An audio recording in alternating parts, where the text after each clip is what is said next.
You came back in '46 and got back in the sign business? Yeah. Or did you? I came back to the sign business. When did you get into the inside? Huh? Well, when I got into the neon signs in 1941, when I joined the local. Okay, but when you came back after the war, and you came back, you got into the inside wireman? Just after I went back to the sign business. But I only lasted there so long because, I don't know, I must have been a bum or something. So you came back into the neon sign after the war. And then when I came back, and the outfit went bankrupt, because we bankrupted it. You know. And I remember the first things we did was the... did you work on any of the brewery who was this guy that had this...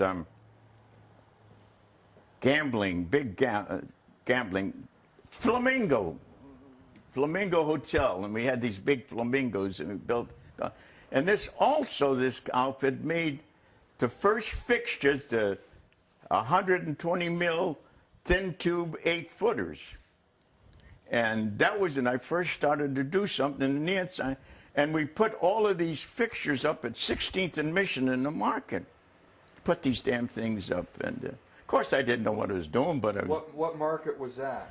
It was on 16th and Mission in the market. It was a big market like a there. Produce market? Or yeah, well, it was a produce market, okay. Yeah. But anyway, and then what happened, they went broke, and I came back out to the hall, and they sent me to Beacon Electric. Now, and when I went up to Beacon Electric, Ed Raines... We were the only two guys that were from San Francisco. Everybody had come out of the shipyard.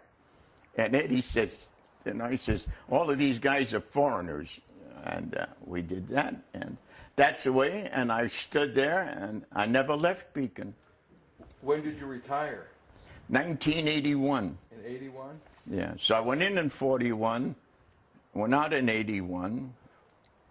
So you went in 41, which is about 20 years before the pension started. Yes. Do you remember anything about the pension, how that got started? I remember this, because I remember Mike DeRico and Rich McCabe brought up the pension. They're the ones that really were the deal. And Mike DeRico didn't get along with Charlie Phone. You know, there was always these little deals, you know, and things like that. And this particular thing come up, and we had these factions in the local. You know, we've always had them. Because I remember one time, sometimes there would be a certain group that would sit on one side of the local, and the other group would sit on the other side. They all figured it out and got together. But I will honestly say this. I can honestly say, at that particular time, I thought sure as hell that the local was going to split. I thought sure it was going to split. And God bless Charlie Phone. He made some arrangements after, and the local just got together again. And everybody got the deal, got going again. And let me say this, I got to say this much. Without the local, I'd have been nobody. I'd have been a nothing. I'd have been a bum or in jail, one or the other. And, so the local gave you a pretty good living and the local, higher standard of and living? Both my brother and I, we can say this to this day, we would be absolutely nothing. I mean nothing. Because we came from a single mother. And when I made this thing, if I ever got out and I got a job, I was going to make the best of it. And that's what I did. I worked hard. I never did any tremendous jobs. I never did anything that was fabulous or anything. I was a wireman. That's it, period. When the local sends you out, you go out, you do your job. If you don't do your job, the contractor don't make any money and you don't get paid. So that's the deal. And I had some nice jobs. I did, one of the craziest jobs I did is with Frank Lloyd Wright. The guy was a nut. Did you work on one of his houses? Yeah, it's in Maiden Lane. It's on Maiden Lane, and it's an old round building, and everything was round. You know, the spiral steps going out, and they had the deals in there, and they had a clock that I had to put the elements, you know, 1, 2, 3, and the walls were the sand finish that you couldn't patch them. And he come in, he says he could see the 3. And he said, you got to move the clock. And I said, oh, God. And they said, well, Walt says, hey, we can't move the clock because that wall has got that special finish. So I don't know. They took me off the job anyway. Well, that'll fix you. Next time you'll move the clock. Yeah. I don't know. All right. Yeah. And then I had some nice jobs. I was on a service truck. I learned more on a service truck than I learned in any place. More. And I took advantage of every school class that the local had. Every one of them. I took them all. The journey level training? To take, you know, to get, because I found that if you don't stay up with the trade, don't stay up with the new, you fall behind. Where did you take those classes? Well, first they were down at on Bartlett Street, 22nd and Bartlett. Yeah. They had a train. Yeah, that training. Yes. Was that just the local, or was it a joint? It was just the training? local, and then from there, I found out that I wasn't really trained. They had at O'Connell, they had their training school, and I found out that I didn't know anything about D.C. So Otto Weber was the, yeah, I think it was Otto Weber, yeah, it was the apprentice. So I got to go into this class, and I'm taking a D.C. class with anything. And they come in and they say, listen, I'm in there with 17-year-old kids. I'm 30 years old. You know? and this fellow is a chief in the Navy that was taught electronics. But that helped me, because then I found out a little about D.C., and then I found out.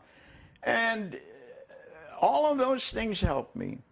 I did a jelly plant in South San Francisco, and that's where I learned about all the different time-delayed circuits. They had the drinks. Oh, I had some fabulous job. And I remember the fella, God bless him, Charlie Ward.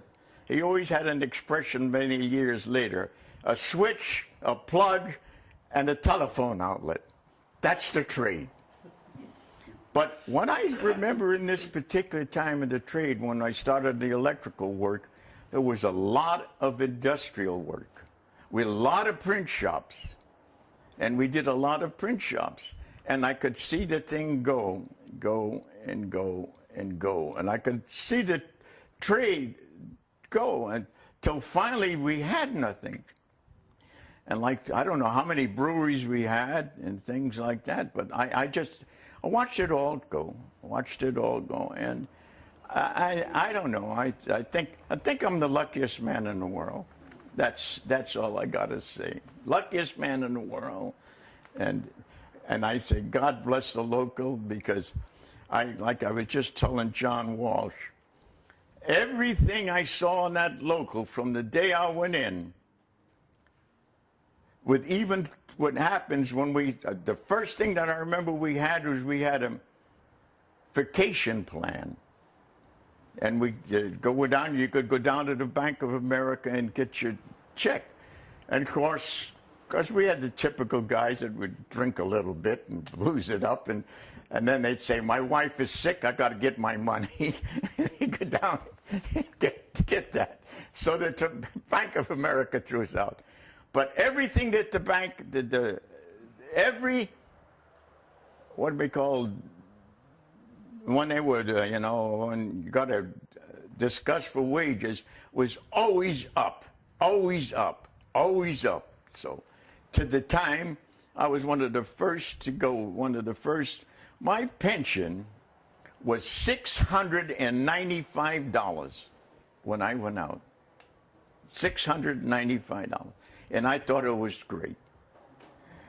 And then the guys like John Walsh, they kicked in and give us another $1,000 or $500 till I got up to $1,090. And today my pension is $1,000.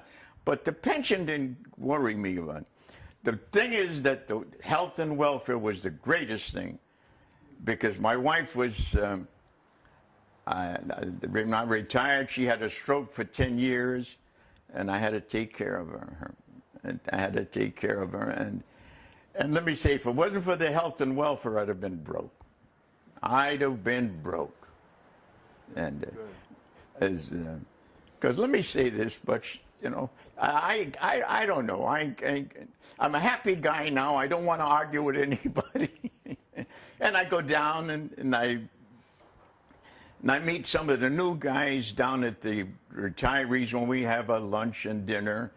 And of course, I have to sit by myself because these guys are talking of something I don't know. Because believe it or not, I never handled it. Well, what I've seen, the changes, you know, and everything is for the best. Everything is for the better. And I've seen it when we started. First, it was, I can remember the first and second. Now, I never did a high rise, but the first concrete job I did is the worst job in the world. It's the pans. I don't know if you're familiar with the pans are, yeah. And they're full of grease and oil. And I did a pan job. Oh, I hated that. In the rain? All right. Well, shall we wrap it up? Hey, I'm through because I got diarrhea of the mouth. All right, John. Thank you, John.